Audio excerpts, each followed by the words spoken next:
what are the top level points where we want to start thinking about digital privacy and anonymity? I think where I would start is just thinking about, why is this important? Why should you care? Like, technology is difficult enough. For most of us, we get our computers working the way we want, or we buy something, some digital thing, it works. That's a victory in of itself, right? For sure. And then you add on top of that, okay, there's these privacy questions, that can add a lot of complexity. So why should we care? And for a lot of people, their first instinct is, well, I don't really have anything to hide. And that's where their mind goes, right? Mm-hmm. So right off the bat, I'd like to say, okay, you say that, but you still close the door when you go to the bathroom, right? Yeah. So right there, you do have something to hide, even if, or maybe not hide in like a particular meaning of that word, but there's things you don't want to show the world. Sure. Even if nobody's home, I still close the door behind me. Yeah, exactly. Yeah. And what if I were to ask you, give me your phone and your PIN number for your phone, your code for your phone, and leave the room for about 20 minutes. I'm just going to suck everything on your phone down and then, take a couple days to sift through it. That would be pretty off-putting, wouldn't it? It would. Yeah. It would. So, but this is happening, right? Kind of like underneath our noses, regardless of whether or not we acknowledge it. The companies, Apple or Google or whoever, like, they are ingesting this data or have access to it, regardless of whether or not we think we've cognizantly given them permission. So if somebody were to be like, okay, crap, you're right, like, I need to think about this in a more real sense, where do we start? I mean, because we're walking around with phones in our pockets. They're kind of tracking us everywhere we go, aren't they? Yeah. Yeah, the first thing to realize off the top is that privacy is a journey. All the things that I'd like to talk about today are difficult to implement in one fell swoop. And my goal is mainly to spread awareness, because I feel like once you're aware of all the ways that we're being tracked, then maybe your behavior will change and your relationship to the technology in your life will change. And then it starts to become clearer just exactly what you may want to do to, maybe I'll harden this area up here, and maybe I don't care so much about this, and you can make these decisions for yourself. But before you can get to that point, you kind of have to know the landscape, and right off the bat, the first thing I would say is that you have to realize that your personal information is it's extremely valuable. There's a reason why when you, like, in Windows, you fire up Edge for the first time, and if you go to download Chrome, you get this huge banner saying, no, do not download Chrome. Edge is just fine. Yeah. So why is that? And the reason why that's the case is because Microsoft is basically saying, like, please, no, we want your delicious information. Don't give it to Google. Mm-hmm. So either way, it's being given up. But right there, you can just tell how much effort is put into just making sure that your data is funneled into one direction versus another, because it's inherently valuable. Yeah. Yeah. And we probably don't think about that enough. And we also don't think about the fact that, things that we might put out on social media or things like that, once they're out, like, they're pretty much out, aren't they? Yeah, like, there's hard no to get them coming back. There's no coming back. You can't call stuff back from the internet. Unless you're, like, super rich and famous and you got somebody at Google or Facebook who can, like, scrub it for you, right? Right. Maybe that works on Wikipedia. Yeah. Yeah. But that's about what it takes, is probably, like, control of the media itself, so you can just silence a story, which is, I think, part of the privacy equation for me too. Just understanding that the tech companies, Apple, Facebook, Google, Microsoft, Amazon, these companies, they control a lot of our data. They process a lot of our data, but in and of themselves, they are not neutral, especially after, January 6th, when Parler got kicked off the internet. Mm-hmm. I think about that a lot, because you can make a case that Facebook is a publishing platform. Sure. And there's all this stuff about Section 230, about whether or not they should be allowed to curate content, right? Yeah. But Amazon, and specifically Amazon Web Services, which is a whole bunch of servers that runs literally 50% of the internet, maybe even more, they're an infrastructure company. They're not a publisher. It's like the phone company cutting someone off. So there's a qualitative difference there. For sure. Yeah. And so the fact that they were able to say, hey, we as a company decide unilaterally or perhaps in concert with some of these other tech companies, that this platform, Parler, is unfit to be on the internet because of what people are publishing of their own accord on it, and then just remove it. I mean, that was a pretty fundamental, like, pivotal moment. Well, it's also it's a bootlegger Baptist phenomena too, right? Explain that. Yeah, so the bootlegger is the person who benefits from prohibition. The Baptist is the person who's religiously for prohibition, right? It's an economics model. Sure. In this case, January 6th was not planned on Parler. It was planned on Facebook Messenger. Yeah. Because these are all boomers, right? They're all on Facebook Messenger. I didn't know that actually, but that makes sense. So do you ban Facebook at that point? Of course not. You already have we know from the Twitter files, there's probably some analogous to the Facebook files where there's, interface between the FBI, intelligence services, or the DOJ and Facebook and Meta somewhere. Yeah. So you don't need a censorship there. What you got to do is get rid of Parler, because then it's a symbolic act that appeases the Baptists, right, of the people who wanted revenge for January 6th. Sure. While doing something good that looks good to the bootlegger, in this case Meta, that has a close relationship with the government to get rid of one of their competitors. Very interesting. Yeah. Very interesting. Yeah. And also, I mean, you've had not just platforms censored, but you've had individuals censored. I mean, most notably Alex Jones. Yeah. And folks like him as well. But he's obviously since come back to X since Elon Musk took over, and it did a poll, and he was invited back on. But individuals aren't immune from censorship by some of these companies. In fact, Kyle, our co-host, who isn't here today, unfortunately, he kind of had his whole identity wiped off of a variety of different platforms. I'm not exactly sure what the timeline was for that. Everything from Twitter, while they were doing their thing, to Facebook, to like Uber and like what's the 5-star service, like you search and you can like write reviews of restaurants Yelp. and stuff. Yelp. Yes. Everything, all of that, all in one day. All in one day. Yeah, you bring up Alex Jones. That was another case where you have a coordinated a coordinated strike on him, and he was taken down by all these platforms simultaneously, right? Which points to coordination. And that's where it freaks me out, because these companies, they have so much control and so much presence in our lives. We trust them with so much of our data, and yet they're political actors. Like if I go to Chipotle today and get a burrito, right? Maybe the owners of Chipotle have they vote for whatever party, whatever they do, but they're not trying to change the world to like have a certain political outcome, right? I feel like big tech companies are, and they have a lot of power to do that. So then we give them our personal data, and yeah, it's not good. Yeah. Well, and it's not just the information that they have about us, our biographical information or whatever too. It's our search history in the case of Google, right? Like there was that weird story you probably remember of Amazon knowing that a woman was pregnant before she did, and it started advertising to her like diapers and bottles and stuff peripheral to having a baby. And she's like, this is weird. Why am I getting this stuff? And then she found out she was pregnant like a few weeks later. Yes. And this is all, an algorithm of some kind figuring out, okay, she's purchasing these things now. Other people who have done that behavior eventually ended up here. So we're going to just go ahead and get ahead of the train here and start advertising these products. That's super weird. Yeah, and it's crazy that there isn't a human being behind that. That's an algorithm that they have, that Amazon has, maybe many retail outlets have, where they just look at purchasing patterns. And so the woman in question does not know she's pregnant.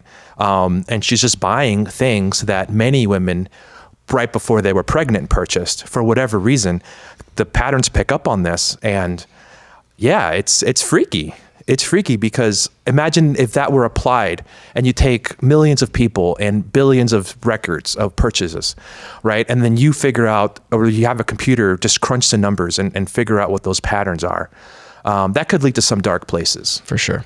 Well, and we also had another example of something that happened last year, I think, where credit card companies started to announce that they were going to start coding like firearms purchases with a certain identifier that would call them out in some way to, I don't know, to the feds, or exactly what the significance there was, but they were going to start identifying people that were purchasing guns online or using a credit card at a gun store or something like that. And so another way of them sort of just identifying, maybe not doing anything with the information at the moment, but just tagging and collecting and putting people into boxes where they can keep eyes on them. So the benefit of that is that currently, when you get your identity verified in the process of buying a firearm to the government, they're not supposed to keep that data, right? There's big controversy about whether or not they're keeping the data and all that kind of stuff over a very long time. So they can't build a registry of firearm owners, right?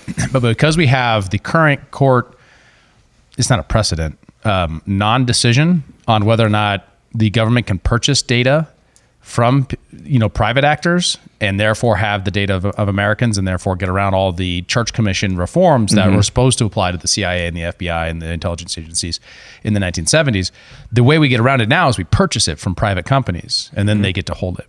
So if you can purchase financial data, which is very common, right? Purchasing financial data is the model for a consumer model. So you know whether or not to advocate your balding cream to a guy who's bald, right? I get those sometimes. Oh, do you? They haven't given up on me yet. Anyway, so those kind of that. So the theory is the reason why they did that. The reason why, for example, the ATF and the IRS dropped in on an outfit in Great Falls and have done other activities where they've taken data is because they want to build a firearm registry without triggering a legal battle. So it's a way around it. Yeah, and it's interesting you bring up firearms in particular because in one of my talks, one of my slides is about a very particular thing, and that's people who post pictures of their guns on the gram or on social media in general. And there was a news story, I think it was Red State, a couple years ago, but it became known that social media companies can do OCR on serial numbers in the photo of your weapon. So if it's visible, they take that and they basically create an unofficial registry of whatever was posted. Of who owns what. Of who owns what. Yeah. And of course, it's not going to be perfect. It's not going to be complete, but it's something because the government can't do that. But through their influence, and I mean, it was so refreshing when the Twitter files came out, horrifying as it was. Oh, sure. But it just what everybody suspected, the level of collusion between government and big tech. Like we knew this from 2013 when the Snowden revelations came out, and that was 10 years ago, right? So yeah, it's this collusion that is freaky, And maybe some people will say, yeah, well, I'm not a criminal. I have no issues with the government or I'm not in trouble. I'm not a lawbreaker. And that's all fair to say. I feel the same way. But I like to just consider history and things that have happened in the past. Like what comes up for me is like the French Revolution, right? And if you study it, and I recommend Mike Duncan's Revolutions podcast on the French Revolution because it's like really short episodes that just kind of give you the play-by-play of what happened. It left me with my mouth hanging open because you have this, this kingdom, the French monarchy goes back several hundred years. They're running out of money. Then they eventually ran out of money, and then there was all this chaos because they ran out of money. Which sounds familiar, right? It sure does. Yeah, and then the government got more and more radical. And then if you found yourself on the side of the revolution now, maybe 6 months from now, the revolution had passed you by. Now you're not radical enough, and now your head is on the block. Oh. Right? So you can feel safe and secure now, but who knows what's going to happen 10 years from now, 5 years from now, 2 years from now. Well, right? yeah. And I mean, you see this very thing happening today where something that a comic said 8 years ago is called into question, or even not, a public figure. Individuals, their whole histories can be combed now because it's all out there on social media for whomever, employers or otherwise, to sort of scrape and determine where you might have gone astray from today's narrative, but in the past, and then all of a sudden you're canceled. Yeah. And it's crazier. You just look at even our own recent history in America and what's possible, right? Or across the border. Look at Canadian truckers. The situation with getting unbanked. It is not impossible in America. Let me tell you why. One company in Arizona controls almost all the financial data that goes in and out or around the country. They just record it all and they put it in a database. Right? So that's a news story that came out last year. I remember. Was that a we bank? reported on it a couple times. No, it's just a nonprofit. Just some data company. Yeah, probably, I'm going to guess, probably owned by an intelligence service because they can do that. They can own businesses. Right. Well, So, and the so, point that if you do it, you collect it through there, then you can, give it as a charitable contribution to anybody. oh, If you're a really? nonprofit. Oh yeah. Yeah. Oh, that's fascinating. Right. So they can just Yeah. give your data to whatever organization that Yeah, they if it want. serves, and they have to justify themselves as like benefiting the public with what their services are. Yeah. But if you're doing that, and then you have this collection of data, and all your assets are wrapped up into the in the existing financial system, and they decide to crack down, what are you going to do? Like, how are you going to survive? And they've done this before in America. During World War II, FDR decided to confiscate gold. Just Yes. confiscate gold from the public. 1933. Yeah. Yep. Just said, now it's ours. You have to give it, and we'll give you some money back. You're welcome. And if you were Japanese during that time frame, you found yourself in an internment camp. Yeah, well, that's also true. Yeah. Yeah. So people Yeah. forget about these historical events that have happened. I mean, let alone the stuff from like the other side of the Iron Curtain. Yeah. I had a friend from the Czech Republic, and it never. She told me that when she came to America, everybody was so open, showing emotion so openly, and that was a surprise for her because over there, even 30 years after communism is over, it's still ingrained in people there that you don't show emotion publicly because if you're outed for whatever reason as a dissident, the consequences are just too much. So everyone just puts a mask on, and that whole apparatus was because of snitches and surveillance and on a level that's way less than what we're facing now. So Yeah. I feel like as Americans, we're used to being able to say what we want and do what we want. And we don't really think about or consider that someone might be watching, and we just haven't suffered for it yet, I mean, the consequences are different, right? The consequences for us now is that we might get shadow banned on Instagram for Yes. calling out the Facebook CIA. or the. Why you gotta say it, man? You're supposed to say intelligence. The alphabet boys. We need some euphemism. Bennett, just put in a good word for us, okay? Thanks. Do my best. Manny, it's a running joke on this show that Bennett's our like in-house intelligence agent, and he's like from Langley or whatever. So Awesome. maybe true, maybe not. I don't know. We'll So find out. these consequences are relatively petty, but the slow creep of tyranny is very slow and then very sudden. Yes. And you don't know when you're going to get there. I mean, there was a time frame when the internet was exclusively the place where just nerds go to, and everyday people weren't on there. I mean, when I was a kid, it was a place where I went to with my buddies, and I would talk to everyday people. They didn't have any idea about internet culture, what was going on. Now it's so pervasive. So there's much more incentive for the government to care, to get involved, and then to control the narrative. Yeah. So when what you can do to protect your own private data disrupts their ability to try to control the narrative. Right. Yeah, It totally. disrupts their ability to try to predict what you're going to do, try to see where things are going. Absolutely. And then the degree to which we bring a culture of privacy that says that privacy is for individuals, transparency is for government. The better culture we enforce there, the more likely we're going to get a revival of the Fourth Amendment that says that government itself is supposed to be transparent to people, and the lawmakers are supposed to make the law, Yep. and people are supposed to be private, and the government's not supposed to spy on them. Absolutely. Use it or lose it. Yeah. In the interim, before there is this more broad cultural revival of something like the Fourth Amendment, it's very clear to me, at least, that individuals need to just take back the right and responsibility, most importantly, to protect our own data and our own presence as it is broadcast digitally